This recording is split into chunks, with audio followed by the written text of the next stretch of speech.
Shares in Tesla have fallen after the company said it expects to miss its sales target for the year due to deteriorating economic conditions.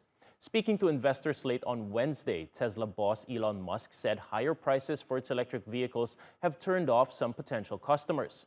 Supply chain bottlenecks also remain a major speed bump that's slowing down production and deliveries. Profits and revenues for Tesla for the third quarter reached record highs, but both were below expectations. The firm's share price has fallen by half since the start of the year, but it remains the world's most valuable car company, despite selling far fewer vehicles than the likes of Toyota and General Motors.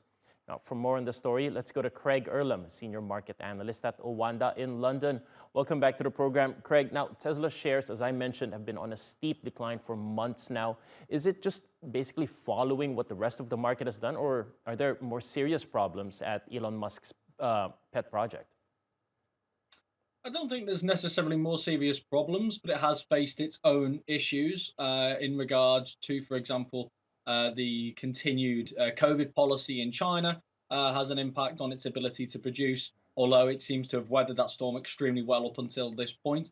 The global environment is, of course, a major headwind. It has slightly exceeded the losses of the NASDAQ, but not by a great deal. And then there's been other factors as well. I mean, I think the Twitter buyout has left some people scratching their heads about his priorities and his focus. And I think that, to an extent, has potentially undermined the share price a little bit as well. But I think we can't just get past the fact that this is not a great time to be a tech company. We're seeing massively rising interest rates, and we're seeing much more risk aversion in the markets. I think had this happened 5 years ago, I think Tesla's stock would have been hit much harder. But now that it's actually generating revenue and income and profits, then therefore it has been to an extent shielded. But this is a company that still requires enormous investment. Right, so you mentioned the Twitter buyout. Elon Musk is in the middle of that process. How exactly does Tesla fit in there? Because it's not just his attention that's a concern for investors, right? It's not just that, but I think that is a major factor. It's hard to see where it fits in, really. The two don't seem to naturally align. And I think that's one of the problems that we kind of have at this point, is that it's not really something, it seems to be more of a pet project, and it's not really what Tesla shareholders want to be seeing. They don't want the distraction. And the fact that obviously it came at a massive valuation means it's stealing a lot of headlines as well. It's hard to see where it aligns, if at all, to be quite honest, into the future of Tesla. I'm sure Elon Musk will have other ideas and will think that the two can co-align. But I think at this point in time, this is not a natural fit, should we say. Right, so Elon Musk, during that phone call with investors, he said that he sees Tesla eventually becoming more valuable than Apple and Saudi Aramco combined. Now, those are both multi-trillion-dollar companies, so this is obviously an outrageous statement. But is it possible? Is it doable? I mean, he's an outlandish person, so let's always take what he says with a relative pinch of salt.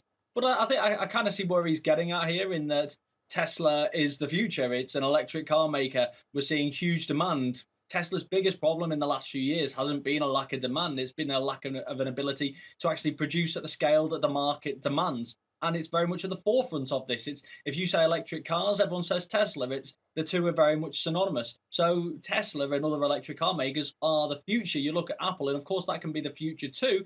But I think electric cars, I think, are going to be everywhere. Every household, every business is going to be using electric cars at some point, and that's not necessarily the case in a market as competitive as mobile phones at this point. And with Saudi Aramco, I mean, I think he's just picked the biggest company in the world there, but also they are a company that deals in fossil fuels. So again, it's not outrageous to say that a company of the future in electric is going to be at some point bigger than a company that deals in fossil fuels. But again, big comments, big statements, but that's what we come to expect from Elon Musk. Right, and that's why he's always so fun to cover. Craig Erlam at OANDA in London. Thank you so much.